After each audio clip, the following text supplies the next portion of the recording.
Get ready with me while I tell you about the first night my girlfriend and I hung out. And I'm telling this story today because it was exactly a year ago. I probably would have remembered that regardless, but I remember it because it's my brother's birthday. So we met in April at a concert, but I was just figuring out that I liked girls. And so I was way too nervous to hang out with her when we first met, so I kept pushing it off. And I just knew there was something about her, and I did not want to fuck it up when I was still confused and stuff. But then by July, I was finally ready, and thankfully she was still down. So it was a Friday night. I was just at home doing nothing like normal. And I think she was like hanging out with friends. But anyway, we're Snapchatting and talking about doing something. It's probably like 9 o'clock. And I remember I wanted to so bad. I wanted her to come over and just hang out, but I was so nervous that I literally tried to bail and push it to tomorrow. I was like, hey, like it's getting kind of late. I'm gonna let this be up to you, but like I'm down to do something tomorrow if it's too late. Like I'm kind of tired. And she literally was like, I'm coming over. And I was like, okay. So I pound a can of wine. And then I think it was like 10:30 by the time she got there, because she was like, sorry, my friend called and was talking to me, but then she told me recently that she was just nervous and that never happened. And she was just driving around because she was nervous, which is so cute. We were both literally so nervous. She came into my apartment and immediately I was like, do you want a shot? Like, let's take a shot. Anyway, that night we just hung out and listened to music. I think we drank some wine and we were just sitting on my couch talking for hours. And like our conversation was so good and fun. And I was just like, she's so cute. I remember looking at her and I was just like, I don't know, like I have a really good feeling. We were sitting on my couch and we started kind of far apart, and I think we kind of were like inching our way closer to each other by the end. I think I had like my feet on her lap or something. And then before she was about to leave, she like leaned over. I don't remember how we like got into the position to easily kiss, but she was like really close to me and was like, I kind of want to kiss you. And I said, do it. And then we kissed and I was like, and it was such a good night that the next night, Saturday, we did the same exact thing over again. I'm just so glad I was finally ready and it all worked out. That was for Haley. Oh, that was so sweet. I love stories like that. That was too freaking cute. Y'all were both nervous. That's how you know it's gonna be a good thing. Y'all both nervous. It's just like, ah. That was super cute. I love that. Love that story. Love that for you, friend. Thank you for sharing. You guys follow these people. You see their TikToks. Follow them. I might be too lazy to put their TikToks on the edit. This is a long video. Y'all don't know this, but on this side, this is a long video. This video was like almost 2 hours. Me reacting. Like sometimes you just gotta do it. I haven't been trying to put myself in the mindset to just do it. I'm trying to Nike everything, except the shirt, but everything else I'm Nikeing. Like we're just doing it. Gotta do right to be right. All right, be right, do right. All right, okay, next. Fine, let me tell you the story of the 40-year-old that I almost threw up on. So back in the day, like 4 years ago, there was this dating app called Shipped, where basically your friends could swipe on people for you. And my best friend had swiped on this 40-year-old that was living in New York City, and I was still living at home in Jersey at the time. So finally, I moved to the city, we agreed to grab drinks, and keep in mind that I can hold my liquor pretty well. We go to a bar, I have 2 margaritas, and I am like blackout to the point of being super unwell. In my blackout stupor, I invite this man over to my apartment, which I have a really strong no hook up with someone on the first date policy. No judgment if you do, just for me. And you know when your lip starts to quiver and you're like, I'm gonna throw up right now? So literally I run to the bathroom, projectile vomit into the toilet while this man is still in my room. I come back, expecting it to be over for him to leave. He starts making out with me again. And I was like, no, like, it's really time for you to go. He's like, okay. So he gets up, he's leaving at the door, he's like taking his sweet ass time. My lip starts trembling again. I'm like, oh no, please not again. Finally, thank God, he leaves. I run right back to the bathroom, projectile vomit all over again. And obviously I was super embarrassed because that's not a really good first date, but he wanted to go out with me again. So there's a part 2 to this story. Part 2 of my date with the 40-year-old that I almost threw up on. In case you missed part 1, you can watch here. But long story short, got blackout drunk, almost threw up on this guy. In a shocking turn of events, he's not absolutely repulsed by me and wants to go out with me again. He says, let me take you out for your birthday. I go, oh my God, so sweet. Dinner was good, and then mistake on my end. I went back to his house, very young and naive. I was 22. And we're back at his place and we're watching America's Next Top Model. And I go, oh my God, I can't believe that guy is the same age as me. He looks so mature. And he goes, wait, how old are you? And I go, 22. How old do you think I am? And he goes, oh, I thought you were 26 at least. Mind you, I looked like an absolute child when I was 22. we're making out, we're fooling around, and he goes, "Are you gonna sit on it?" Like, that actually haunts me to this day. And I go, "No." So then he pulls up his pants, does his zipper, does his belt, and he goes, "Was I supposed to finish from that?" And I go, "I guess not." And I remember just being so mortified and also like a little like skeeved out. And then I left, and that was the end of the 40-year-old man. But I still see him out, and it's very weird. He always tries to make out with me, and I always say no, and it's just so uncomfortable for both parties. What I tell y'all about older men? They're a little creepy. Just a little bit. Just a little bit creepy. That was wild. That was wild. The fact that he knew you was 22. And I was talking to my friend at work about this because she dates a guy who's, I think he's, how much older than her? 8 or 9 years older than her. And everybody I talked to was like, "Oh, that's not a big age gap." For me, that's a big age gap. If we weren't in high school at the same time, that's a problem for me. That's a too big of an age gap for me. That's too much. So, and she was just like, "Yeah, I guess guys don't think that's weird, but women do." And I'm just like, I think you're right on that one, because I've never heard a guy being like, "Oh, you're too young." I've never heard that come from a guy. I've never heard that. But I've heard that from a woman. I could be 1 year younger than her, and she'd be like, "You're too young." I'm the same way. You 1 year younger than me, it's just like, it's just like, "Oh, I had to think about this. I feel like I'm gonna regret it, but you cute." So yeah, that was a lie. I can't believe, like, at 4 years old, and I'm dating a 22-year-old. Oh, because it's just like, ooh, 22. It just sounds really, really young. It sounds really young. Even at the age I'm at, it's just like, ooh, 22. Even though I'm still in my 20s, it's just like, ooh, 22. Super young. But yeah, last year, millennium, you do the math. Okay, everyone keeps asking how this date went. I'll tell you while I take off my makeup. We went to a really nice restaurant. We went to Boa. If you live in LA, you know that's a steakhouse that's really nice. And she was the perfect gentle lady. We had a great time. She let me get whatever I want. She kept me laughing the entire time. I even went back to her place with her. But there's this thing I realized that I do.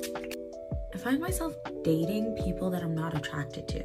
I try not to be vain, so I give people a chance that I'm not attracted to. But then it's like, I don't want to fuck you.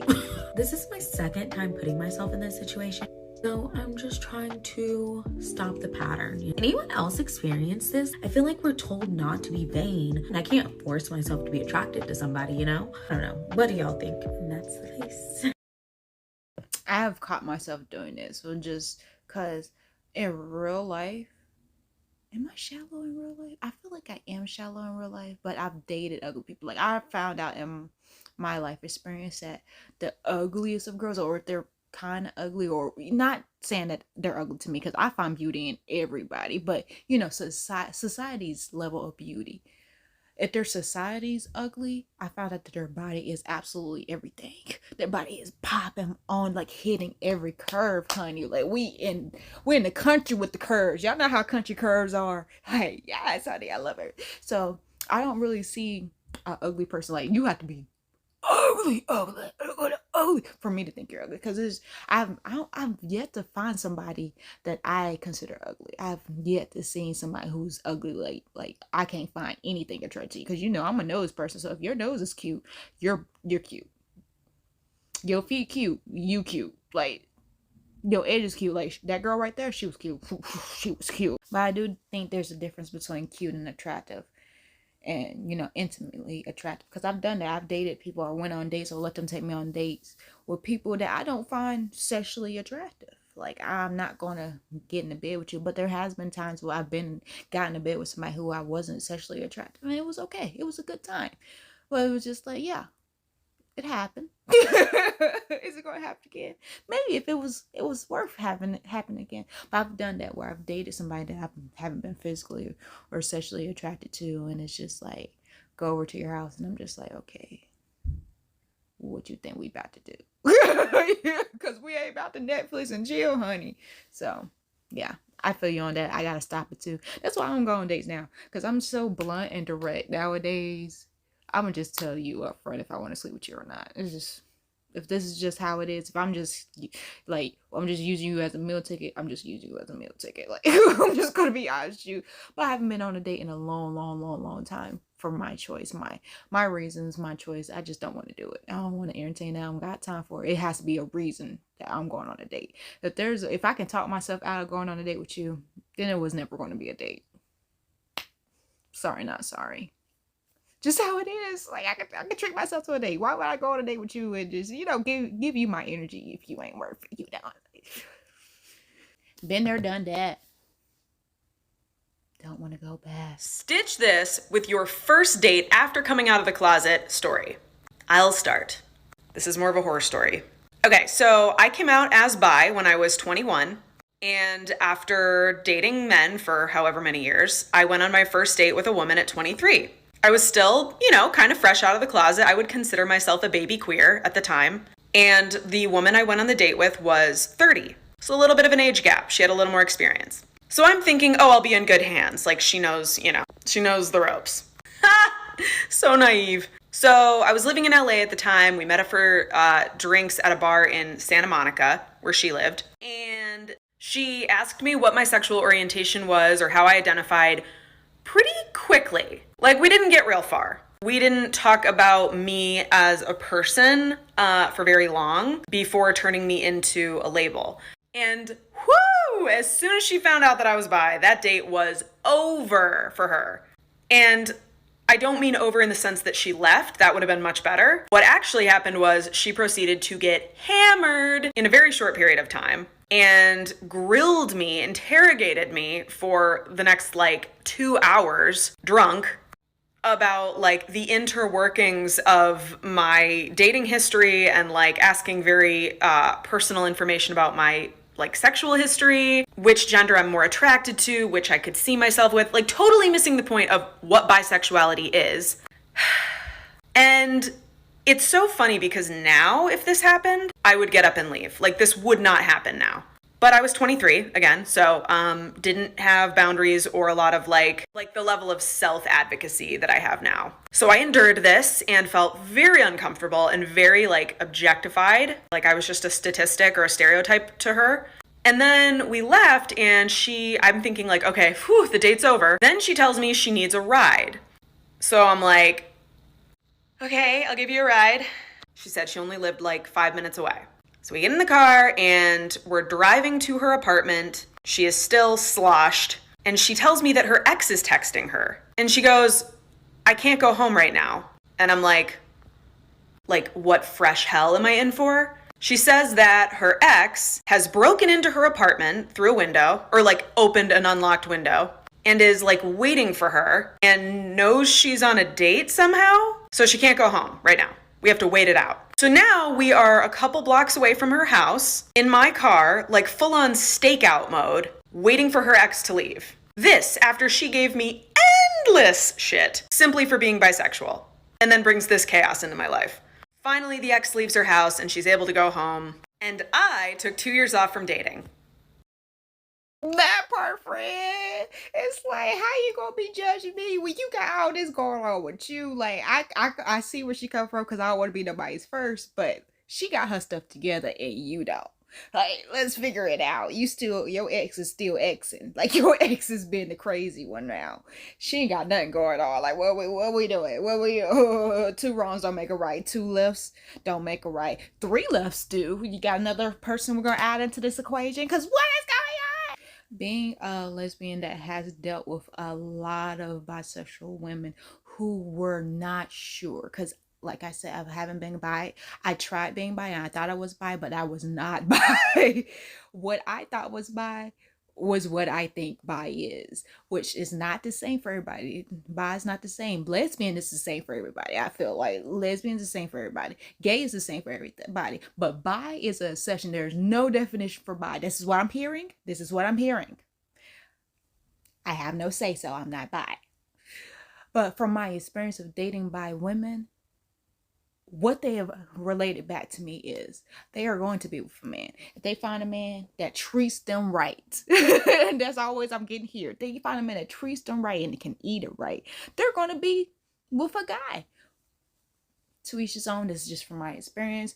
as a lesbian, as if y'all are a lesbian, if any of my watchers are lesbians, you know to stay away from bisexuals just because of the experience that we all as lesbians have experienced. We have gotten our heart broken. We thought they were different. We thought they were not going to dog us. They was not about to demand us, like dog us. We all thought that and all fell in love and all got their heart broken because they went with a guy, or they cheated on you with a guy, or they slept with a guy while he's trying to sleep with you as well. Like, we've all experienced that. So that's why all of us lesbians, a lot of us, I mean, I've heard a lot of lesbians that have dated bisexual women. I'm glad you, like, that's not me. I'm glad you had a good experience. However, me personally, I haven't had good experiences dealing with bisexuals. Not saying I'm not friends with them, not saying that I don't like them. I welcome everybody. I'm friends. I have friends that are bisexual. I hate, that's kind of like saying, oh, I'm not racist. I have black friends. You know, it's low-key like that. But I'm just saying that, like, hey, I have nothing against bisexuals. You do you. You do you, for real, for real. I'm not gonna do you, but you do you. I'm not about to just change who I am just because you say you're bi. I'm gonna let you know, hey, so there's not gonna be anything more. However, we can be friends. Like, we can keep it platonic. It's not gonna go past platonic. But I'm just letting you know, hey, I'm just being honest and upfront. Because that's all I can be. It's my preference, my life, my choice. Like, your preference, your life, your choice. I'm gonna be honest. I'm not gonna be like, oh, switch up real quick. Oh, yeah. No. I'm gonna turn down my attraction because it's like, I gotta be real with myself. I gotta protect myself. You know what I'm saying? But it's not going to make me into a bad person to you. Like, no, we're still going to be good people. Like, we're still going to have a good conversation. We're still going to have good interactions. I'm not about to just get hammered. But like that other video, if you watched it in the past, if you have not checked out my other reaction videos, this is your sign to go check them out after this video. But sometimes, now that I'm sober, I'm not about to do that. Like, sometimes, like, you know, hooking up requires you to be a little intoxicated for those hookups sometimes. Because if you're just hooking up, you need that little extra push. But if you're just sober, I need that next level. Like, we need to connect on a different level for me to get down to business with you like that. You feel me? So I completely understand where she's coming from. We're trying to, hey, I need to understand that you're bi. If you just came out and said, yeah, I'm bi, and you're my first person I'm with, I'd be like, okay, cool. Well, understandably, so understand that this ain't gonna go anywhere past friends. No, nothing against you. It's just that I don't do first times. Simple as that. I have reasons why. I'm not trying to hurt nobody. I'm not trying to get hurt. Bam. It's easy. It's simple. We communicate. I'm not about to grill you. I'm not about to try to pull an answer out. Like, no, I don't like that. I don't like that. Just tell me up front, straight, like direct. Hey, this is what's going on with me. Cool. That's it. Saving everybody. We're all adults. Subscribe!